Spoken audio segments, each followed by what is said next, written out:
Folks, you can come in. You want to come in? Hello.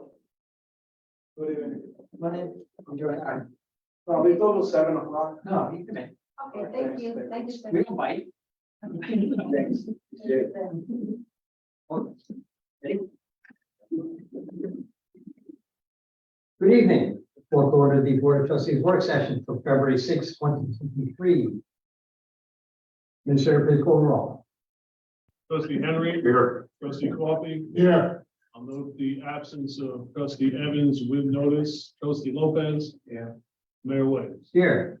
I'll note the presence of myself as well as the other department heads. Thank you, sir. And first item on the agenda is 65 South Warren Avenue Solar. Come on down. Podium, please. Thank you. You have your packet.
You have the packet in front of you?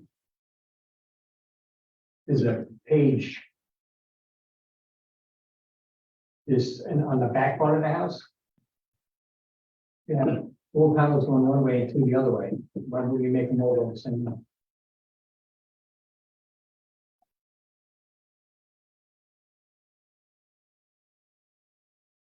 That was to maximize the utilization of the sun when it travels over the top of the house. So it's like on the side or something like this. I think we also have a structure there. Yeah, that type or something. On Inside the house. Yeah, but also to stretch out the system on that side, so you can form the panels back there. There would be usage that would be lost.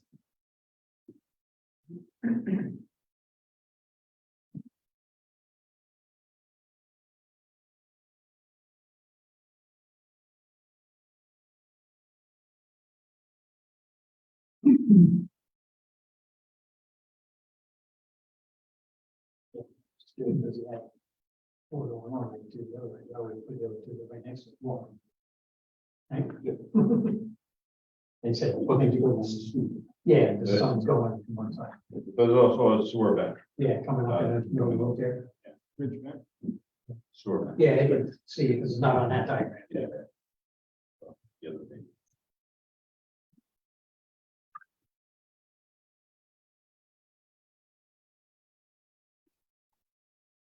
Trustee Henry, okay for the agenda? Yes, sir. Trustee Coffee?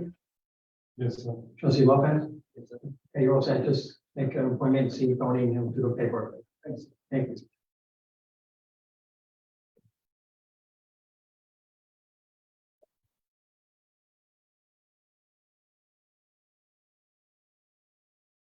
Thank you.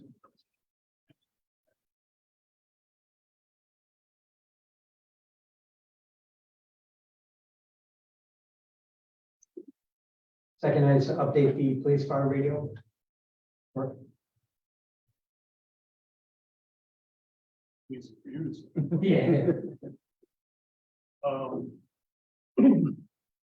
with Goose Town, everything has been ordered. Other than the one diagnosis thing, which we had talked about, and they're gonna be able to do that. Semi without charging us for it. One of the issues is, supply chain. There's one piece of equipment that they anticipate could take up to a year for us to get. And it happens to be probably one of the most important pieces of equipment. So what they're doing is they believe they have a used one, or can acquire a used one, be put in place temporarily. One of the other things that Mike and I spoke about today, to talk to Dave about, is there's one piece of equipment that they weren't aware of that broke down. Because it broke down after they were here. So Mike is gonna ask them either today or tomorrow, I don't know if he did today or not, is can that be fixed even temporarily, if that's also a piece of equipment that's gonna take some time to get. So it's all in the works, and it was all awarded to Goose Town. Can that current problem that has been reoccurring on a pretty regular basis with transmission, can that be fixed right away? That is, When you just get static instead of voice? Yeah, so Goose Town came in today. We called them in when the incident happened on Friday, and we rectified that. Oh, good. So that should not be an issue anymore. Okay. and then the main issues, and I don't know if that was one of them, has to do with the antenna at the tank. Which seemed like that was one of the items we were gonna pull out, but we included it. Seemed like that was gonna be able to be fixed right away, which I don't know if that's what was done. No, that was separate. Okay, so then that's another piece which could also improve the main issues that we've been having. Is the antenna at the tank. Yeah, I think this had to do with the microphone, didn't it? Yes. Or something at the desk. Yeah, Goose Town came in, they moved the piece of equipment that was by the bathroom door that kept, when it opened, it would knock it out. So we moved it to a safer location, and they tightened up all the connections. So this way that the plug is not coming out anymore. Unfortunately, the unit you can't get anymore. It's old, so he did the best we could to align the microphone and make sure it's junctioned properly. It's out of the way now. So I knock on wood, I don't foresee any issues with that particular transmission issue. Thank you.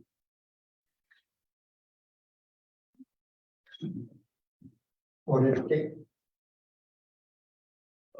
Since the last meeting, there's been one live appearance, I would say, for lack of a better term, by the main auditor and also the gentleman who was one of the principals of the firm that I've been working with, as well as minimum of 2 calls via telephone. As I think I reported the last time, or the time before that, I started to get involved in this a little deeper than I normally would, or actually should, because of my role. Just so I could get a better understanding of what, the real problem is. I'm told words, but I didn't physically see things. So over the past month and a half, I've physically gone through a lot of things. You can see, if you go into my office, you'll see there's a table set up with several boxes in there, and that has some of the bank recs that were used. There's a couple files that were missing that have now been duplicated by Anna and I. So over the course of the last week or so with those meetings, we went through where we are. There's been a lot of progress made, but there's still issues. And the main issue is connecting what the computer program and software is saying is to what the paper and the bank reconciliations of the bank accounts say is A. They're still not clicking. Not as far off as they were, because there were records missing that have now been, through the hard work of Anna and a couple of the other people, they reproduced them. So some of that is getting better. However, after we went through all of this, Mark and I, and really Alan and I, discussed that I said, after me looking at things, I think this thing basically has to be recreated from day one, which we've done twice already. And it needs to be a set of eyes that hasn't looked at this. I said, because What's happening, what I see has happened over the course of the last couple of years working on this thing, there's been different hands in the soup. You know what happens when there's different hands in the soup?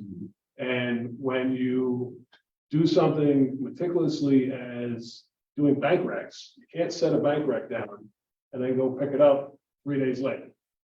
You can't set another one down and go pick it up 3 days later. It's something that has to be done all at once, or it's, there's cause or proof that it could be mistakes.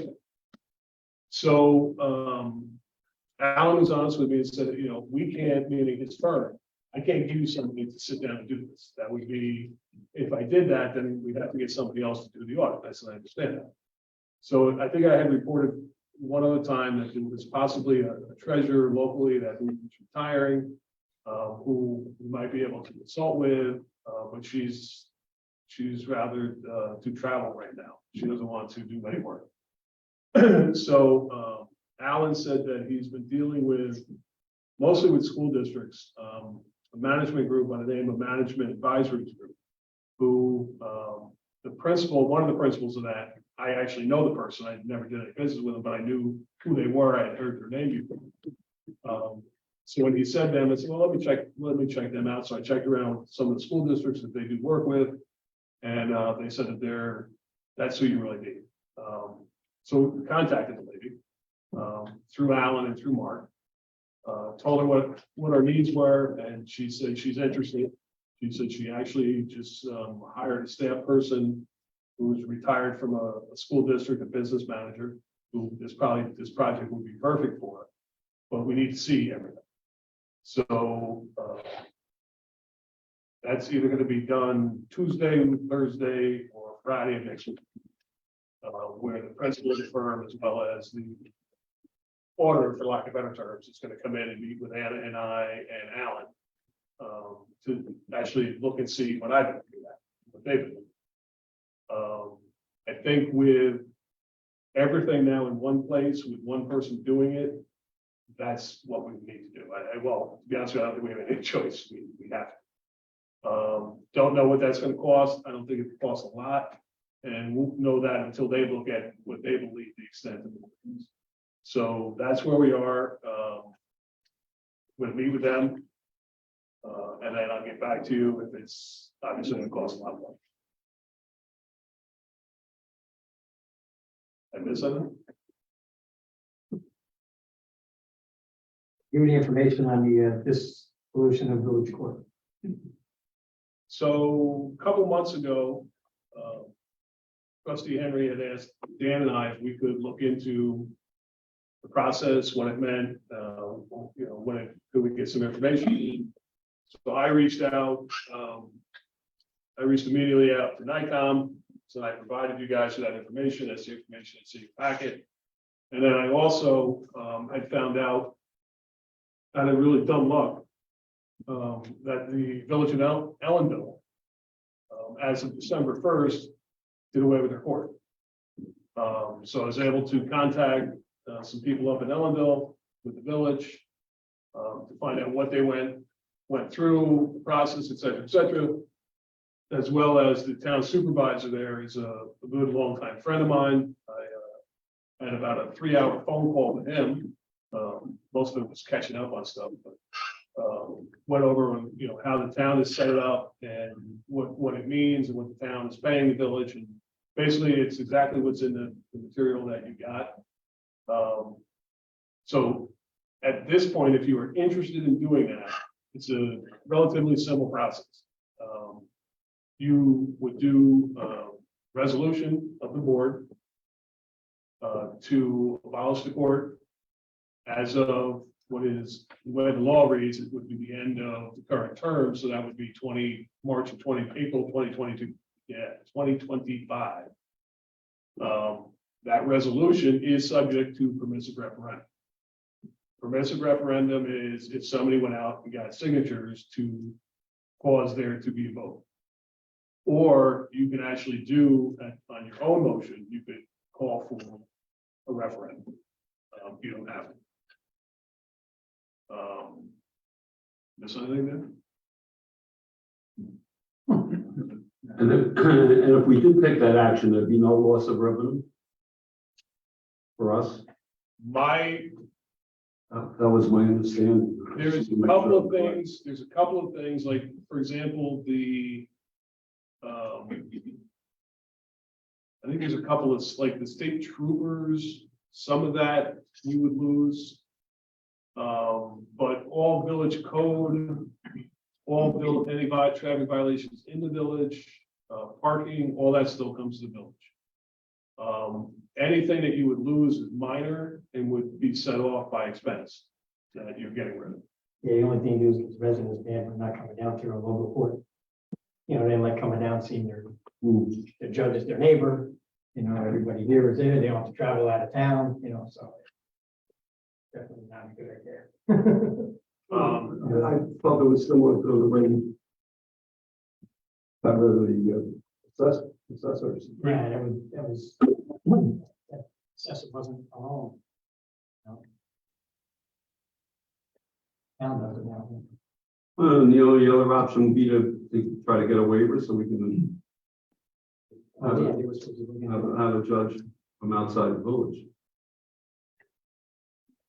How involved is that? Well, the office of court administration. They said it's supposed to you already. And then there were two part-time temporary judges. Portland. Plus, you know, on the list to come up here when needed. I imagine if Judge Clario went away for vacation, you know. Which we've done, every time the judge is away, we have, actually their nameplates are right here. So So, that's, but you know, they're not, they wouldn't be regular, they're not here every Tuesday. Well, that's what I mean, someone who could actually run for the position that's not a resident. that's what we talked about last Yeah. week. Open up to the county. Right. Well, the way to deal with so there's an issue about residents. Way to open that is by on new law, local law, expanding the pool from beyond residents in the village. Same person at the Office of Court Administration told me that the town of Greenberg adopted a law a number of years ago that allows all officials of the town to live anywhere in the state. Now, that's not going to fly again. There was some circumstance that Greenberg either snuck it in or got it, you know. They don't, Kind of like the sprinkler law. yeah, Yeah. I mean, they don't approve laws like that anymore. Typically, it's, you know, a nearby municipality, of course, we're surrounded by Greenberg here, so town of Greenberg. I have had another situation where we've made it the county of Westchester, somebody lives in the county. That residence would be sufficient to allow it to, you know, run for judge or be appointed.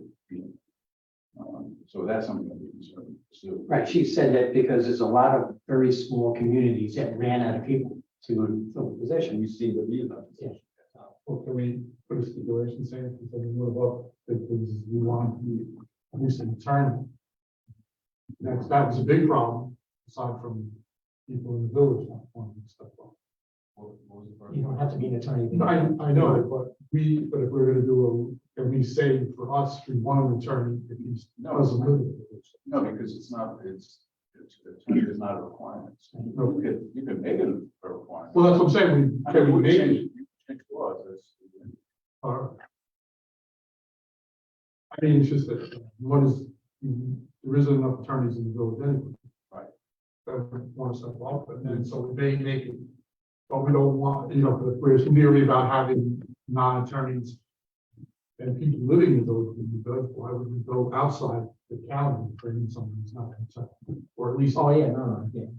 That's the idea behind it, is to get an attorney. Right. For a position. law, I think, only the residencies. okay.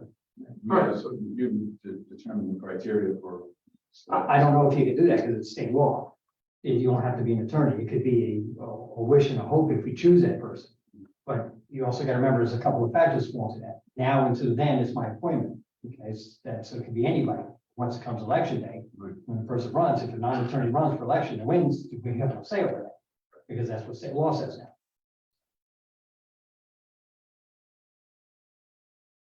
But it just. I mean, we would like, it's a wish, and it's a nice thought, because of the bail reform is so confusing, and it's hard for someone not being an attorney to understand it anymore, say that was something we hoped for, other than that, we would have 19 judges here already, you know, it's.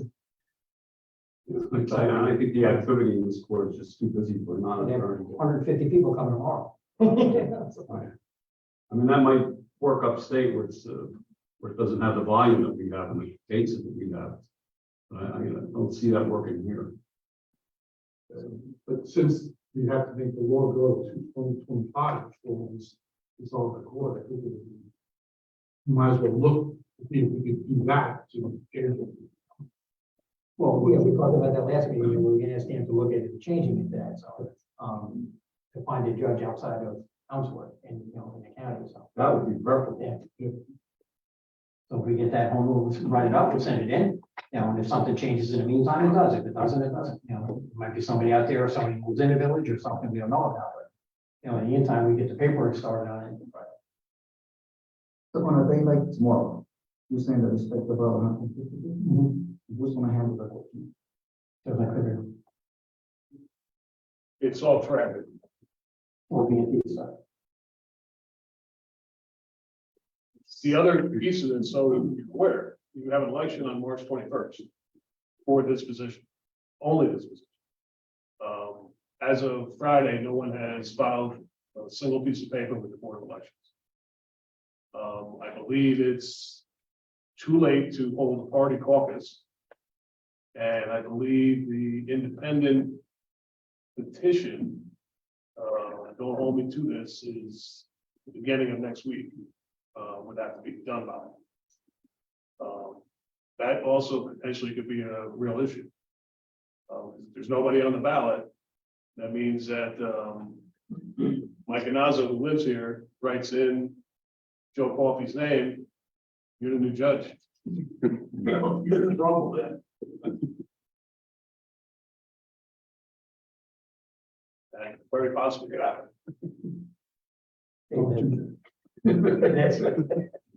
That's how I'm gonna, let's up for the battery backup.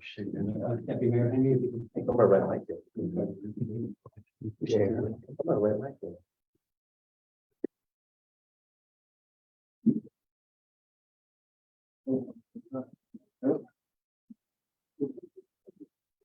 So, we met, which, Trustee Henry was part of this as well as the fire chiefs. Mr. Capitano and myself with Rupp firm. And we had previously met with a different consultant who wasn't set up for the type of review that we need, but this Rupp company is.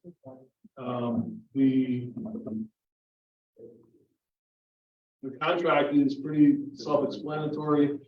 They have the capability and the knowledge to do the review that we want.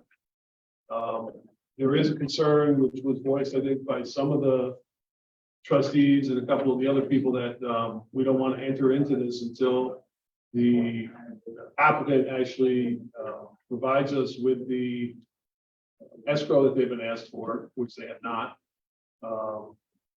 I agree. So what we would do is ask that this be approved and be executed and the work be able to be done upon the receipt of that $25,000. Because that's what will pay this consultant. No, I agree. They seem very confident, and that was a good pickup. Or Joe, or Tony, sorry. That was a good pickup. So then, what would the process be now? Call for a motion? No, on the agenda, item number number 5 is where you would approve it. Contingent It on would be contingent upon the escrow being in place. right.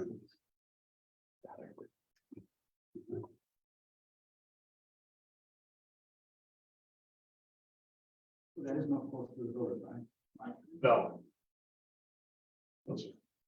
Come out from the $20,000 bonds?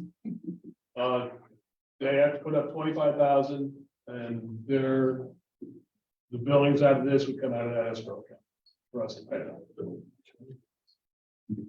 Yeah.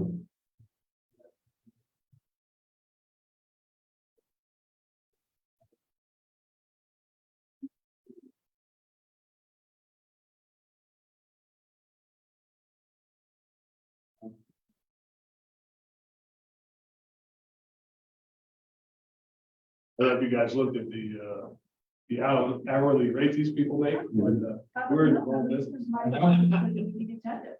Those guys who do those programs. Yeah, And they were saying that this is gonna take up to a year. Is that review? it depends on, right now, the applicant had advised us that they're actually in the process of revising their application, number one, so we don't have what we believe to be the current application, number one. And depending on, it really depends on the applicant. I mean, once our consultants have their, what the plan is, that's probably several weeks. And then there's gonna be probably comment back from them, you can't do this, you can't do that, you gotta change this, you gotta change that. So, I mean, it depends, as like, Tony will tell you, most of the applications that come before you guys here, they're not, we don't let applications come to you for even review if they're not 99% ready to go. Like, you've never really had a project that has a lot of changes that could take that time, that could take months. At this point, with what they may be changing, I don't know, so it could take time, yes.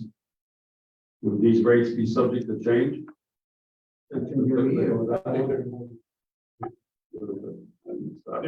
There's a threshold that when they get to a certain point, they have to come back to us to refer. Well, that's to go past. Correct. We want to make sure they don't change the rates. No, those rates are. Oh, I see, yeah. It's in this- April 2024. That would apply to this.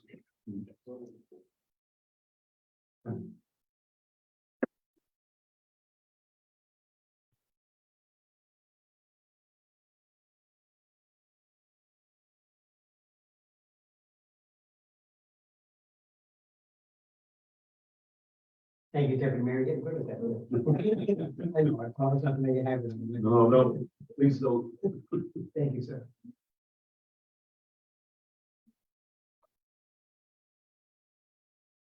Review the county EMS mutual aid support program.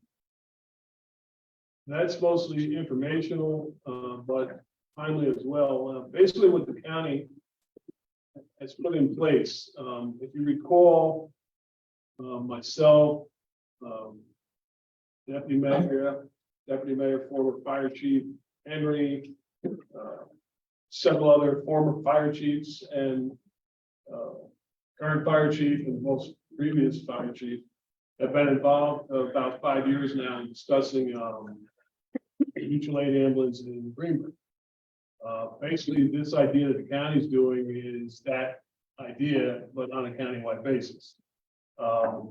It's not a cure-all, it's a step in the right direction. Actually, I had, as the mayor knows, we've had a very back and forth discussion with our counterparts on the VOC, where there are some that believe that the Greenberg mutual aid thing is the way to go, and others that don't. Had a discussion last Tuesday on this subject with just the administrators and managers, and I was stunned by some of the pushback I was hearing. And didn't want to get into a debate, but got into quite a heated debate with a couple of them and shot their stuff down. But the bottom line here is this is it's pennies on the benefit. It's a great benefit. If it saves one life, it's more than worth it. That's what we try to emphasize, just one life. It's So it looks like the way they're going to set it up is they're going to split the county into really its busiest 3 zones. But with coverage countywide and set up 3 ambulance in those zones, but have the availability to outside those zones. That's it. And also Greenberg did get approval for 4 more EMTs, so they will be, they're not in place yet because of the hiring process, but they will also have an additional ambulance, so it's a win-win all the way around.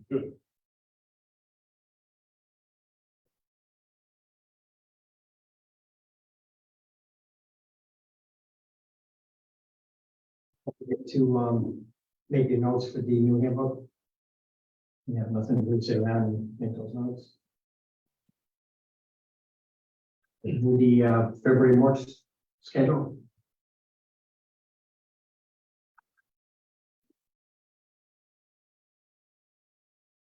Twentieth is a holiday.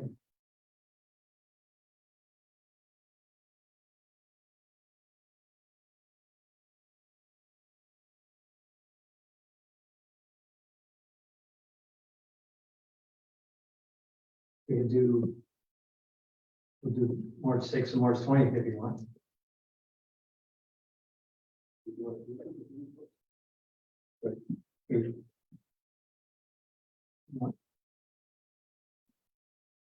Yeah, because if there was a price, we can do that one first.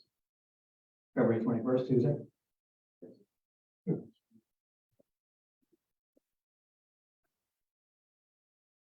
February 21st, March 6th, and March 20th.